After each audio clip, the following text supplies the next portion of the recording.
Bueno, muy buenas tardes, bienvenidos a una nueva edición de Prevención TV, ya en nuestra quinta temporada. Gracias a ustedes por la fidelidad, de estar siempre presente, apoyándonos cuando nos encontramos por la calle con ustedes. Nos dan mucho aliento como para que el año que viene, si Dios quiere, vamos a continuar con el programa. Gracias a nuestros sponsors que hacen posible que este programa salga al aire. Bueno, nuestros dos últimos programas del año queríamos cerrarlos con un tema que es un tema de permanente crecimiento, que es el tema de la diabetes, que se está tornando incontrolable. Para ello tenemos a nuestra diabetóloga, endocrinóloga infantil de adultos de cabecera, que es la doctora Margarita Honfi. Gracias, Margarita, por estar nuevamente en el... Vamos a hablar de un tema que es el tema de las insulinas, que es un tema que le preocupa muchísimo a la gente, así que vamos a tratar de aclarar ese tema. Tras un breve corte, estamos con la doctora Margarita Honfi hablando de insulinas. Bueno, tal cual lo planteado en el bloque inicial, estamos con la doctora Margarita Honfi. Vamos a hablar de un tema que es la insulina. Lo primero que te quiero preguntar, la gente dice, uy, me están planteando la necesidad o que tengo que empezar con la insulina. ¿Eso qué marca, Margarita? ¿Que la enfermedad está descontrolada? ¿Que es más grave? ¿Que es peor para el paciente? ¿Por qué no hablamos un poquito? Y una breve historia de la insulina. ¿Cuándo empezó la insulina? ¿Cuándo se pudo utilizar desde el punto de vista médico la insulina? Bueno, vamos a abrir un poco, a separar. Hacemos una reseña histórica y después nos metemos de lleno. Una breve reseña histórica de la reseña histórica que tenemos no es, si uno piensa en todos los avances médicos, es una adquisición relativamente nueva. Fue en 1923, esto fue con Banting y Best, con el descubrimiento de la insulina. Comanescu también en Rumania lo había descubierto, pero bueno, lo presentó un poco más tarde o no en una forma así muy, digamos, protocolar. Pero lo concreto es que a partir de ahí ha habido un continuo y permanentemente avance tecnológico en cuanto a la purificación, los tipos de insulina. Si hacemos una reseña histórica, sabemos que empezábamos con la insulina bovina. Era de extracción del páncreas de la vaca y teníamos una diferencia de 3 aminoácidos distintos con respecto a la humana. Esto, háganse de cuenta que la insulina es como un collar de perlas y teníamos 3 perlitas distintas que nosotros le llamamos aminoácidos, ¿sí? Después apareció la porcina, que era un poquito mejor, teníamos 2 aminoácidos diferentes y a partir de aquí empezó toda una lucha con respecto a lo que es la purificación, las partes por millón de la proinsulina. Luego de esto apareció con el auge de todo lo que tiene que ver con la ingeniería genética, y entonces se empezó a hacer por biología molecular, se inserta un gen a la bacteria coli y esta produce indefinidamente insulina humana. Esta insulina humana es exactamente igual que la que fabricamos todos nosotros en nuestro páncreas. ¿Qué es la Pero insulina? ¿quién lo fabrica? Lo fabrica eso. ¿Y qué es la insulina? la célula, dónde se fabrica? lo fabrica Eso es. específicamente la célula beta en el páncreas. Y ustedes van a ver siempre que hay el islote pancreático. El islote no es un islote aparte. Y el páncreas es un órgano muy noble que tiene dos zonas muy importantes. Una que aporta todas las enzimas digestivas y otra que aporta toda la secreción hacia el torrente circulatorio de la insulina, de otras hormonas como son el glucagón y de otras hormonas como son la somatostatina. Entonces tenemos tres tipos de células, alfa, beta y delta, que son las que de alguna manera están conformando el islote dentro de todo el páncreas. ¿Y de qué se encarga Entonces, la insulina, Margarita? La insulina es la hormona por excelencia que hace meter el azúcar a la célula. Sabemos que esto funciona, como ustedes por ahí lo logran ver en los libros de educación, como si fuera la llave con la cerradura, ¿sí? Entonces la cerradura es lo que nosotros llamamos receptor de insulina y la llave es la insulina. La insulina se une al receptor y permite que la glucosa entre a la célula. Por Ahora, eso cuando esto, tenemos déficit de insulina, ¿qué la tenemos? glucemia Está sube. elevada, pero Ah. a la vez el cuerpo entra en ¿qué? En lo que nosotros llamamos catabolismo. La hormona por excelencia anabólica es la insulina, es la que nos permite que el cuerpo aproveche las energías y la que permite que la energía que sobra se almacene como grasa y la que permite ahorrar energía para que el organismo sintetice la proteína adecuadamente. Perfecto. Entonces, es una hormona que regula el metabolismo de los tres grandes componentes, lípidos, aminoácidos e hidratos de carbono.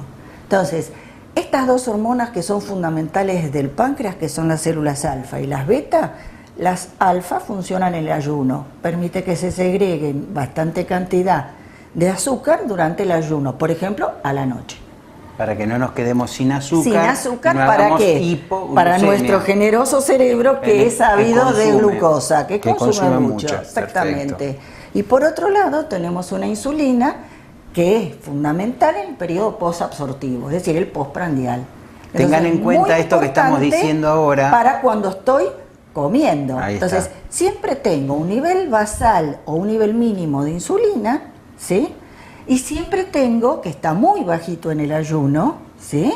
Y siempre tengo picos, entonces hablamos picos y valles, o hagan de cuenta como si fuera la montaña y abajo el valle. Entonces, el pico de la montaña es la secreción de insulina cuando yo comí y estimulé al páncreas. Claro, hago ¿Está una bien? ingesta importante. Hago una ingesta y el Ahí la organismo insulina se sale a encarga bajar la glucosa. enseguida de bajar ese azúcar. ¿Para qué? Para que el cuerpo aproveche lo que absorbió y no esté alto en sangre. Entonces esto es muy importante por lo que hablamos de las insulinas y los diferentes tipos. Entonces, si bien nosotros en este momento estamos usando insulinas que son de altísimo nivel de sensibilidad y altísima purificación, que no tenemos los problemas que teníamos antes, tanto de anticuerpos, aunque se sigue viendo, pero mucho menos, entonces nos permite utilizar la NPH, que es humana, ¿sí? Pero esta NPH es una insulina de acción más intermedia. Entonces, si entramos a hablar de tipos de insulina, vamos a hablar de insulinas rápidas, ultra rápidas, insulinas de acción intermedia, insulinas de acción lenta y ultra lenta. Entonces, tenemos muchas insulinas para trabajar. Los médicos las usamos en diferentes dosis, en diferentes periodos, pero quiero hacerles ver que en realidad la primera insulina de todas, ¿cuál fue? La insulina regular o corriente, que fue la primera que se usó. Si vuelvo a la historia, cuando hablo de NPH, hablo de una palabra exótica para ustedes, no importa. Neutral Protamine Hagedon. ¿Se acuerdan que dijimos 1923 insulina? 1936, por primera vez se descubre que colocándole un aminoácido importante, que es la protamina, Entonces, esta proteína se colocaba y permitía que la insulina regular se lentificara, Claro. con el cual el paciente no necesitaba múltiples dosis y ya con 2 o 3 de NPH el paciente lograba una mejor calidad de control sin tanta requerimiento de insulina cada 4 o 6 horas. Mencionamos todos los tipos de insulina, la ultra rápida, la NPH, esta que es de acción un poquito más prolongada, por supuesto. Pero ¿cuándo le indica un paciente insulina? ¿Cuándo un paciente tiene indicación de insulina? ¿En qué momento el médico toma la decisión? No me lo contestes ahora, no me lo contestes ahora, no me lo contestes ahora, me están haciendo señas, vamos a un breve corte y viene una pregunta fundamental que lo dejamos para el próximo bloque. ¿Cuándo un médico le indica a un paciente la insulina? Y vuelvo a la pregunta inicial que te hice en el bloque. ¿Eso implica que el paciente está más grave? Breve corte y la doctora está respondiendo a la pregunta.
Desde que usted contrata una cobertura médica hasta que comienza a utilizarla, todas las empresas son iguales. Después, es mejor que sea el Círculo Médico de Quilmes, quien le ofrece a través de Femeva Salud Quilmes y Emedic una real libre elección del profesional en su consultorio particular y beneficiarse con su aporte de ley.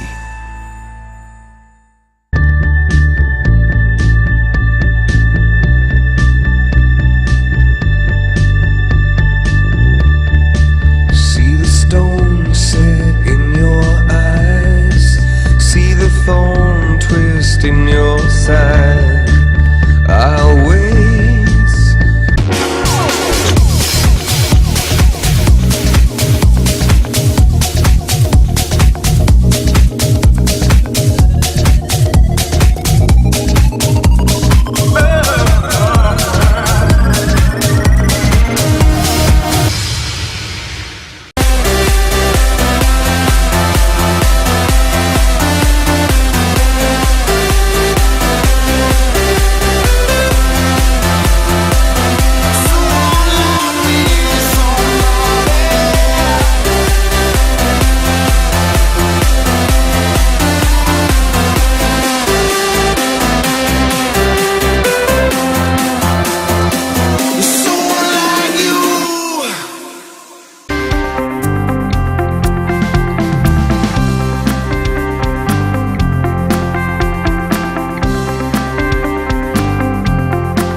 Bueno, quedó planteada 2 preguntas.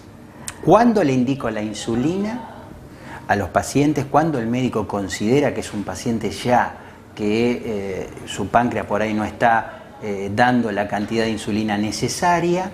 Y si esto implica para el paciente una mayor gravedad de su enfermedad. Bueno, pues acá son las 2 cosas que los pacientes tienen en mente. Tenemos que separar muy bien los 2 tipos de diabetes que tenemos que son muy claros para la mayoría de la gente. La diabetes tipo 1 infanto-juvenil, que sí o sí es insulino dependiente, no es requiriente, sino que necesita para su sobrevida la insulina. En esa no cabe duda de que en cuanto se diagnosticó es insulino dependiente de por vida. ¿Y esa cuál es el origen, digamos? El origen de esta enfermedad es autoinmune. Habitualmente, para que uno pudiera hablar de herencia, uno habla de un 50% que está relacionado con la histocompatibilidad, con el gen de histocompatibilidad, ¿sí? Con el HLA. Entonces acá hay un 50% de genética, el resto tiene que ver con una causa infecciosa que desencadena un proceso inflamatorio y expone antígenos del páncreas que no son reconocidos bien por el sistema inmune. Claro. Y como que el empieza organismo a atacarlo. Empieza a atacar y a producir una serie de anticuerpos.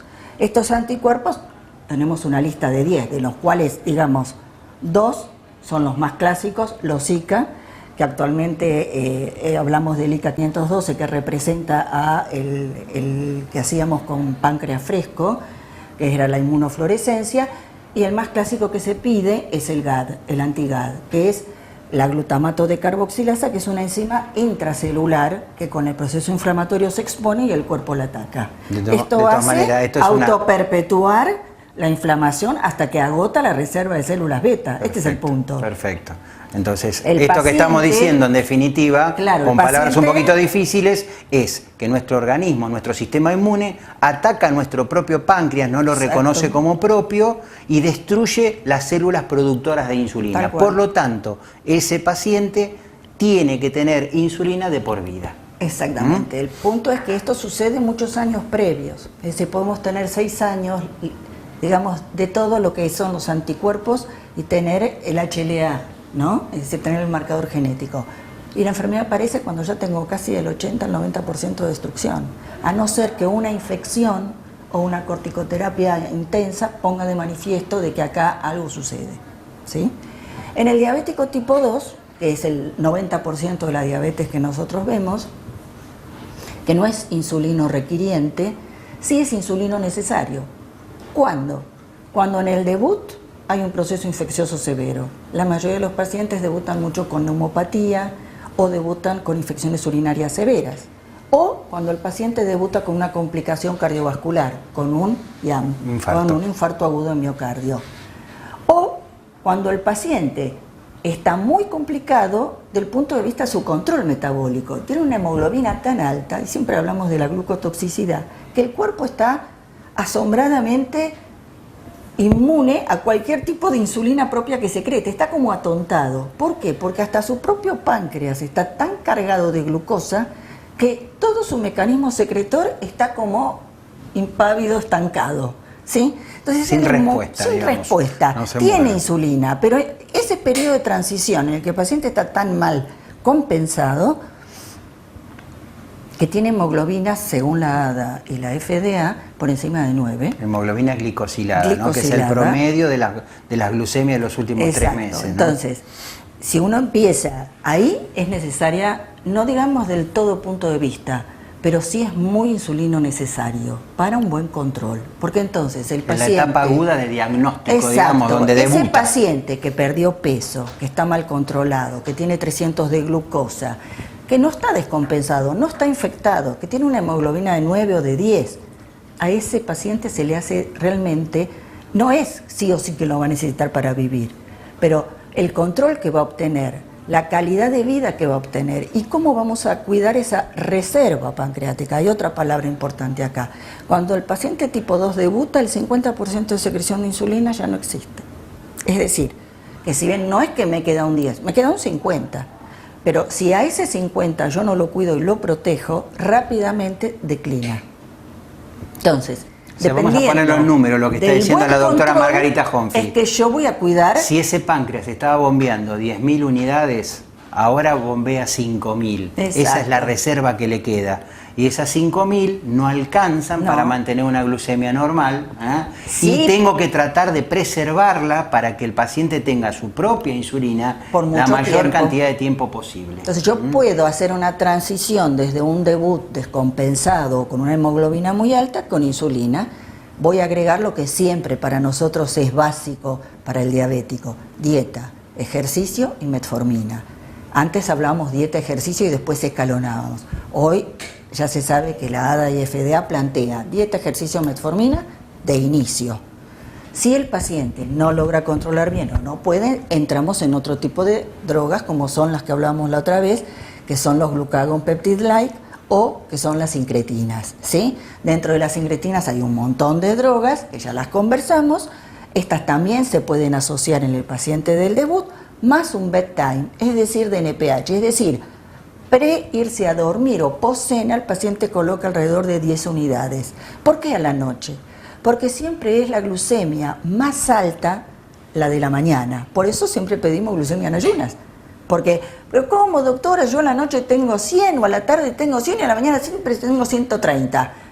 ¿Cuál es la hormona que se secreta a la noche? El glucagón, que habíamos dicho, la célula alfa del páncreas. ¿Y cuál es la insulina? La célula beta. Si yo tengo 50% menos de insulina y el glucagón está alto, voy a tener siempre glucosa elevada. ¿Está bien? Pero para compensar Para compensar, porque no hay un equilibrio entre ambas células, ¿sí? Para compensar esto es que el cuerpo va a necesitar, primero, darle la insulina y segundo, mejorar esa relación de secreción, esa capacidad secretora, para que vuelva a haber un equilibrio entre la secreción del glucagón y la insulina. Margarita, te voy a hacer por ahí una pregunta que está un poquito fuera de contexto, pero que me la hizo una amiga que fue a consultar a otro colega y que le habló que ella tenía un síndrome metabólico. Y la colega le dijo que no se usa más la metformina en el síndrome metabólico. ¿Vos sabés algo al respecto? ¿O se dejó de usar o no se usa más? No, no es que se dejó de usar, sino que no hay una... Según los últimos trabajos del DPP, no hay un 100% de eficacia en el sentido de que el paciente que va a hacer diabetes no convierta a diabetes si el paciente no hace dieta y ejercicio. ¿Está bien? Está bien. Porque perfecto. creo que la base del síndrome metabólico es dieta, ejercicio y factores de riesgo, hipertensión y dislipidemia. Entonces, eso es fundamental. El paciente, si está muy hiperinsulinémico y yo tengo una IGT, la indicación es metformina. Metformina. ¿Está bien? Ahora, sea si que tengo 100 de en glucosa, está en no necesito darle metformina, pero puedo mejorar. Incluso mucho en cardiología se habla del factor protector endotelial que tiene la metformina Sí, también. por supuesto. Entonces, por eso como me llamó tanto la atención que te lo quería preguntar, No, porque por ahí eso. es un planteo que se puede llegar a venir. Exacto, creo que es un planteo que se hace para las poblaciones más jóvenes, la no utilización, pero las poblaciones por encima de 18 años, con un síndrome metabólico, con un antecedente familiar de diabetes, pacientes fumadores o hipertensos, yo creo que la indicación, y obesos, la indicación es muy diferente. No estoy de acuerdo ahí. Bueno, perfecto. No, era una duda que nos queríamos sacar. Exacto, sí. Bueno, no me parece lógico que todos los clínicos ahora a cualquier gordito le estén dando metformina. Me parece que debe ser igual, fundamentalmente, ámbito del especialista, el diabetólogo, el endocrinólogo o el cardiólogo que tenga realmente una visión más endocrino-metabólica. Pero no me parece que tenga que ser bueno, uso no pudimos clínico. hablar casi nada, porque me gustaría charlar, y esto lo vamos a dejar para otro programa, así que van a tener que esperar 7 días para volver a escuchar a la doctora Margarita Honfi, y vamos a hablar un poco de la administración de las insulinas en función de la curva de glucemia que tenga ese paciente. Exacto. Va a requerir determinado tipo de insulina. Vamos a hablar, por supuesto, de la actividad física, de las medidas higiénico-dietéticas para recordárselas a la gente, sobre todo a que vienen periodos de fiesta, de vacaciones, donde se pueden hacer que pueden hacer desarreglos mucho, que nos pueden costar un dolor de cabeza y yo lo veo el vaso lleno. Y una Digo que tienen tiempo de hacer actividad física, vos lo ves del lado de la fiesta. Bueno, así que muchas gracias Margarita por tu tiempo nada. Y vamos a un breve corte y cerramos el programa.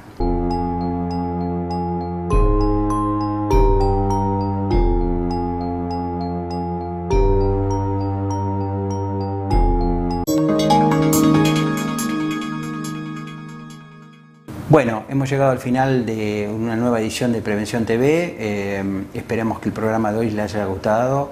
Las preguntas que ustedes tengan nos pueden acercarlas a través del Facebook o nos contactamos con la doctora Margarita Honfi. Con mucho gusto ella va a solucionarles las inquietudes que puedan tener al respecto a la charla esta. Queremos agradecer a nuestros sponsors que hacen posible la realización de este programa, a ustedes por la fidelidad con el programa, y desearles que tengamos unas felices fiestas en paz, en tranquilidad, que la Argentina encuentre el equilibrio perdido, que todos estemos un poco mejor, sobre todo el año que viene. Que tengamos esperanza. Sí, por supuesto. Creo que es lo que no debemos bajar los brazos y siempre tener esperanza. Lo fundamental es eso. Y bueno, de nuestro punto de vista, seguiremos tratando de educar a la gente en salud para que ustedes se puedan cuidar mejor. Así que los esperamos dentro de 7 días en una nueva edición de Prevención TV. Muy buenas tardes y hasta entonces.